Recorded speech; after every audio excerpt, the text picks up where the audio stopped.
반갑습니다. 데이업 시청자 여러분들, 그리고 셀트리온 주주님들. 이 셀트리온 같은 경우 이 다양한 파이프라인을 보유하고 있지만 현재 스테랄라가 국내 시밀러 허가 승인을 시작한 만큼 이 유럽 시장 모멘텀하고 이 미국 시장 준비까지 이런 부분에 있어서 주가 상승에 대한 이 기대감을 불러올 수 있다는 것을 참고해 주시면 좋을 것 같습니다.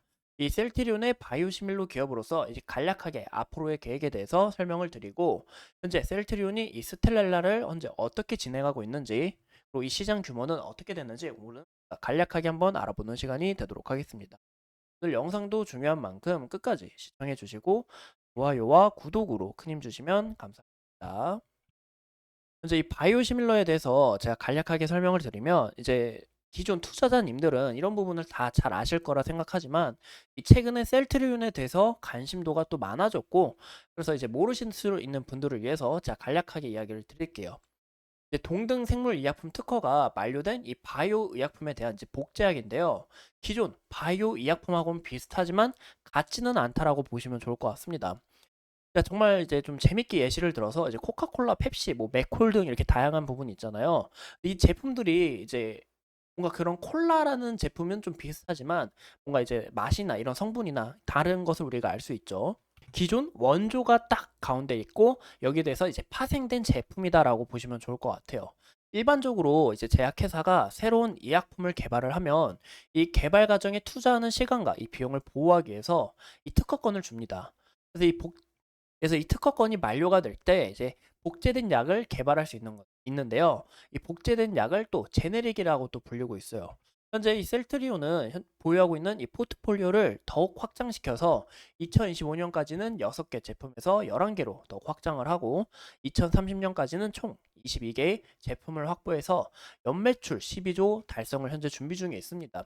이런 부분에 있어서 이 장기적인 성장성이 또 어떻게 나아갈지, 파이프라인 진행은 어떻게 될지 우리가 좀 상시 지켜볼 필요성이 있다라고 볼 수가 있을 것 같아요.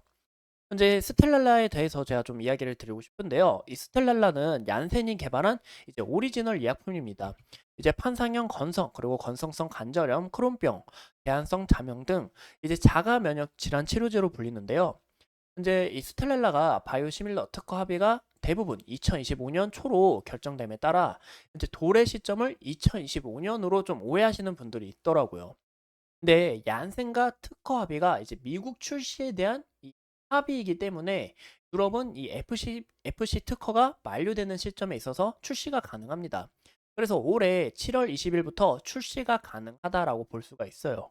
현재 스텔랄라 기업별 이제 개발 및 허가 신청 현황을 보면 이제 셀트리온, 그리고 삼성 바이오 에피스, 암젠, 이렇게 동아 ST 등 다양하게 있는데요.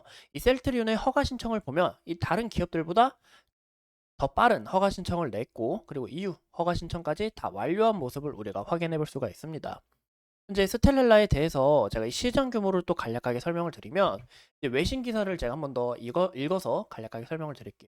이 우스테키 누나 이제 성분 이름인데요. 스텔랄라의 성분 이름인데, 이 경우 2023년 이 114억 달러에서 이제 하나로 14조 규모에서 30년까지 이 연평균 성장률 8.1%로 2030년 말에 이 130억 달러 약 18조 규모로 성장할 거다라고 보고 있는데, 유럽 시장의 경우 약 25억 유로로 이제 하나로 3조 6천억이 되는 이제 거대 시장이다라는 것을 볼 수가 있습니다. 유럽은 이제 미국 대비해서 이제 바이오 시밀러에게 굉장히 우호적이에요. 그래서 이제 셀트리온이 여기에 있어서 침투가 되는 게 굉장히 좀 용이하다라고 볼 수가 있습니다. 현재 탑 3개의 기업 바이오 시밀러가 대부분 이 시장 점유율을 차지하고 있기 때문에 2023년 6월에 이전 허가 신청한 기업들이 선두주자가 될 확률이 높아 보인다라는 거예요. 셀트리온이 아까 날짜를 보신 것처럼 이런 부분에 있어서 좀 호의적으로 작용될 거다라고 예상을 해보고 있고, 올해 하반기부터 이 스텔렐라에 대한 매출을 우리가 좀 기대해봐도 좋지 않을까라고 말씀을 드리고 싶습니다. 현재 셀트리온의 제네릭 약 이 CPP40은 P43은 미국과 유럽, 캐나다, 호주 등 중요 국가에 이제 허가 신청을 완료한 만큼, 또 무엇보다 얀센, 아까 말씀드린 것처럼 오리지널 기업이죠. 얀센의 모회사인 이 존슨앤존슨하고 미국 내의 특허 합의도 완료했다라는 부분이 굉장히 큽니다. 그래서 이 합의에 따라 미국 허가 획득을 좀 유용하게 받을 수 있다, 유리하다라는 부분이 있고, 만약에 미국 허가를 획득하게 될 시 미국 시장을 선점할 수 있고 2025년 3월 7일부터 선두그룹으로 좀 진입할 가능성이 열린다라고 볼 수가 있습니다. 이런 부분에 있어서 이제 하반기에 스텔렐라에 대한 이런 모멘텀과 그리고 유럽 시장 확대, 그리고 2025년 이제 초부터 이제 이런 모멘텀이 또 작용될 수 있다라는 것을 눈여겨 보시면 좋을 것 같아요. 우리가 이 셀트리온의 이 차트 현황을 보면 최근 모습에 있어서 지속적으로 이렇게 박스권을 그리는 듯한 그림을 좀 나타내주고 있습니다. 현재 구간에서 지속적으로 이렇게 지지받는 구간을 확인해 볼 수가 있고, 또 지속적으로 저항받는 이 구간대를 확인해 볼 수 있죠. 그래서 이 가격대 우리가 좀 같이 함께 봐주시면 좋을 것 같고, 현재 구간에서도 이 지지 라인을 우리가 이탈하지 않고 121선 지지를 받고 주가가 서서히 우상향을 하는지, 이런 부분이 좀 중요하다고 보고 있어요. 현재 우리가 일봉으로 봤을 때는 현재 추세에 있어서는 좀 애매한 상태라고 볼 수가 있습니다. 하지만 우리가 주봉으로 봤을 때는 이 추세에 관해서, 이 단기적인 추세에 관해서는 소폭 이탈한 부분을 확인해 볼 수가 있어요. 하지만 이 추세에 있어서 크게 훼손되는 부분은 없었다라는 것을 참고해 주시면 좋을 것 같고요.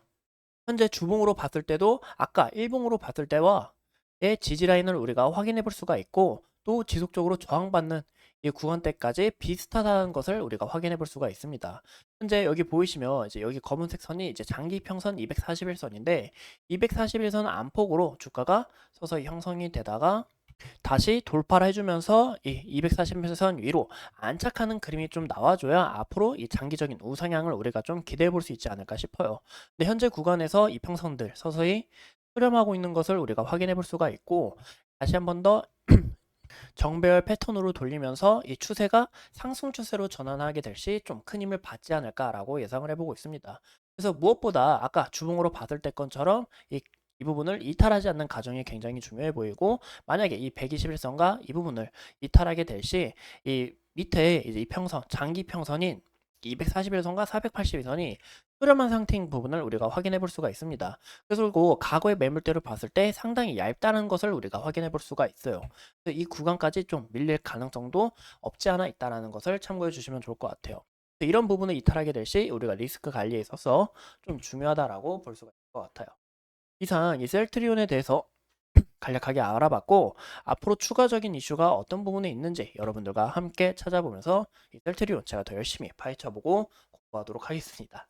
오늘도 이렇게 소중한 시간 내서 영상 시청해주신 점 감사합니다.